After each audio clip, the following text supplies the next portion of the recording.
Okay, so we have Multicultural Studies, Unit 3.1. So this is 3.1. Um, and let me start off by saying first, I know it's going to be really different because we haven't, this is a completely different class than what you guys were signed up for beginning of the semester. So unfortunately, there is no Native Studies class online on Apex. So this is the closest thing that they have to it on Apex. So this is just what's going to have to happen. I am planning on later on posting some, I don't know, I want to, I can't say I'm planning on it, but I will say that I want to post some videos and email them to you guys that are in this class about Ute history that we would have talked about. But I don't know if I will be able to do that. So that's my hope. If I don't do that, I'm sorry. I'm not sure if I'll have the time to. But that's just something. I feel bad that you guys won't be able to get that Ute history. But I recommend for you guys to go to the library, talk to the librarian, talk to elders, talk to grandparents, and try to figure out some stuff. Okay. All right, so 3.1 is on origins of race and racism in America. So for most of world history, racism wasn't something that was based off of race. It wasn't until recent that was the case. For most of history, when people were slaves, they usually were a slave because they either were a prisoner after a battle, or they were someone from an enemy tribe or city or something that got captured, or they were someone who couldn't pay their debts, so they became someone's slave to repay their debts to them. That was basically, instead of like, oh, you didn't pay your taxes, you go to prison. No, you become a slave. So that's usually what slavery was for most of the world's history. And for the most part, if you were a slave, it doesn't mean that some cases your family, including children, could be slaves as well. In lots of cases, it wasn't that way. Sometimes slaves were kind of like adopted into their new life and became like a grandma or grandpa or uncle or aunt or brother and sister, without the actual blood relation. Mostly, yeah, so for most of world history, it was about money or power or war. Okay. In the 1600s, when the slave trade happened, when you had Europeans who were colonizing, right? They would go to Africa. Other Africans would give their enemies, the people they captured, to the Europeans because they knew that they wanted someone. So they captured people from their enemy tribes or elsewhere, and they gave them to the Europeans. The Europeans took them over to the West Indies, Brazil, and then also a small portion went to United States area. And in all these areas throughout the whole North and South America, they would work in plantations with, sugar, cotton, whatever it was. And then the resources or the products that they grew, they would ship those back up to Europe, and they would process them into goods that they sell to everybody. And they took rum, alcohol, guns, pots, metals, blankets, that stuff, to Africa. So they call it triangular trade because everything was traded in a triangular shape.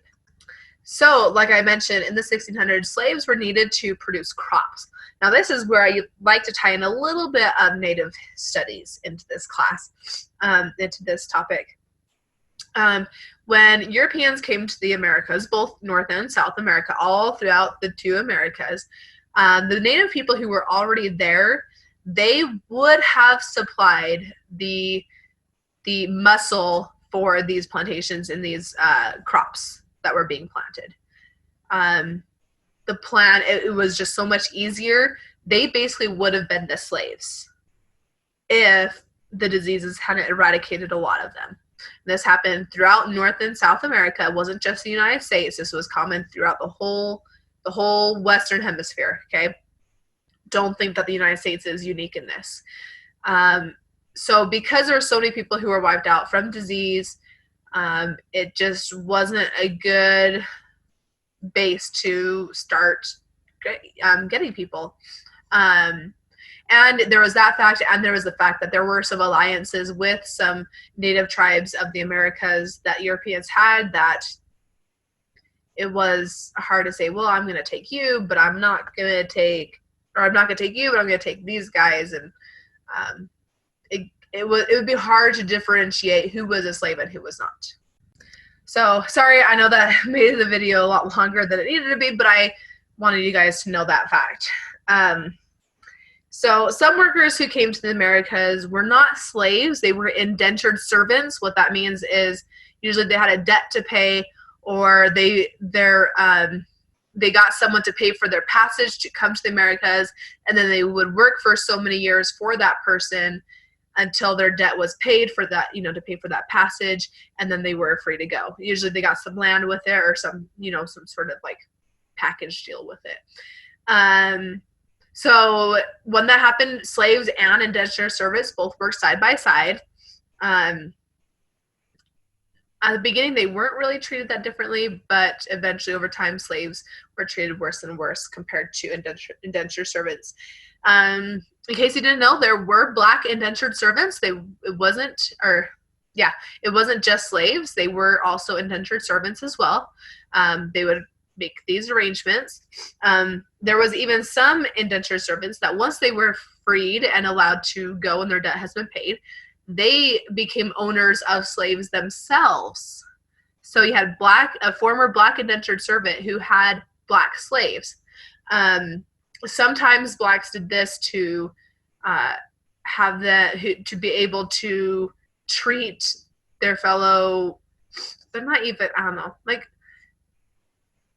it would be wrong to say that, oh, they were, fellow Africans and they bonded together. That wasn't the case all the time. They were with people who were strangers, who were sometimes, occasionally, if you knew the area that they came from, they might have been from an enemy tribe. But it was similar to saying, I don't know, take someone from the West Coast and someone from the East Coast and take them over to Australia. No, not Australia. That wouldn't be good. To India.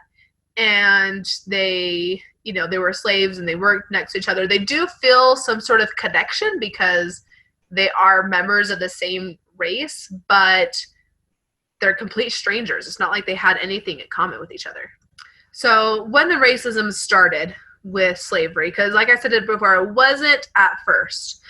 Once racism started, a lot of it started because they had not only black slaves, but Irish slaves. Irish Americans are basically the worst treated white race in America.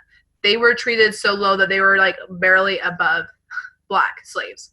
So you have these black and Irish slaves who were working together, both slaves, and there was just such a large population that people started fearing that if both of these groups of people who were slaves came together, they could revolt and cause some good damage. So they started treating the Irish Americans, or the Irish, better than the blacks, so that they would kind of like be pitted against each other, and that way they wouldn't join forces to overthrow the system, but they would always be on two different levels. So it was a power thing, really. It wasn't just you're inherently bad.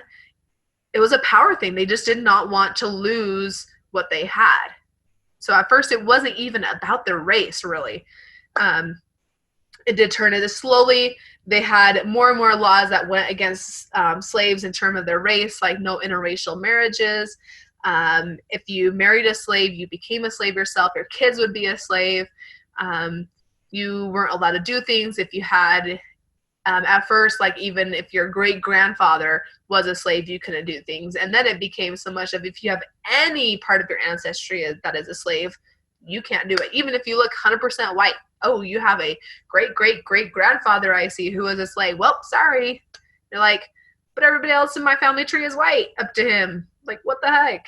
So who cares, So it slowly started building more and more racist with their policies. People who are white supremacists, basically it means that they think that whites are superior than other races. And there were some white supremacists who had an idea that, maybe let's ship all the Africans back to Africa, get rid of them. But they did say that for the most part, they didn't believe that they had the brain function to be successful in America. And at the beginning, that could have been true for a while, but a lot of that is because they had rules where they didn't allow African Americans to be educated. They couldn't learn how to read or write because, if you want to organize yourself, you need to, be able to read and write and distribute information to each other. And if you're not educated, you can't really do that. So it was a whole power thing. Really, all these rules are mostly a power thing and wanting to keep control of the slavery system that they had. An abolitionist is someone who is against slavery. They're trying to abolish it, so getting rid of slavery. There are many abolitionists, both black and white. One abolitionist, he's probably one of my favorite abolitionists. His story is so cool. You have to ask me sometime. Frederick Douglass, when he would talk, he was a slave. He basically got himself out of slavery.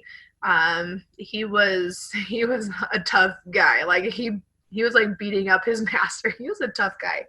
And nothing happened because of it. He didn't get punished because his master was kind of terrified of him. Anyways, so they used the Declaration of Independence, where he used the words, for all men are created equal. He used those against the whites per se, I guess, to say, we want our rights. We think slavery is horrible, and here's your own words, white people. I mean, you said all people are created equal, so why aren't all people created equal? So he was a really good, really big abolitionist. Let's see. It was really hard for people to want to give up slavery because they were so dependent on it economically, and this was the power thing. That's the biggest reason why it took so long for slavery and abolitionism to be successful. Last topic for 3.1 is the Dred Scott decision. It's basically this guy, Dred Scott. He took a court case all the way to Supreme Court trying to prove that he is a person and he has rights. And the Supreme Court, highest law in the land, decided in this court case that all blacks could not be citizens and they could not enjoy the same rights. This was a hugely horrible, disappointing thing that happened for the black community at that time. And this is in the middle of the 1800s, at the beginning, 1850s. No, I mean 1850s, 1950s.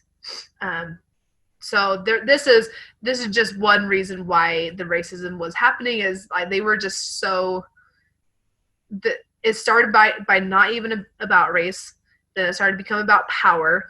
Then they used racism and their race and their inability to be able to be competent, and they used religious texts. A lot of Christians believed that people who had darker skin were sinners or descendants of sinners. The same theory as to why some people don't like Native Americans, because the same thing, their skin is darker, so they must be descendants of sinners. So they use those Bible passages to reinforce their thinking, and so things just build on each other, and that's what got racism to where it's at today. And it's still just something that you're taught from your environment, from the people in your family. Anyway, so that is a little bit about racism and race in America. There's so much more. This is not even close to a good understanding of what race and racism is, but that is the origins of racism with the black community in America. So that is 3.1.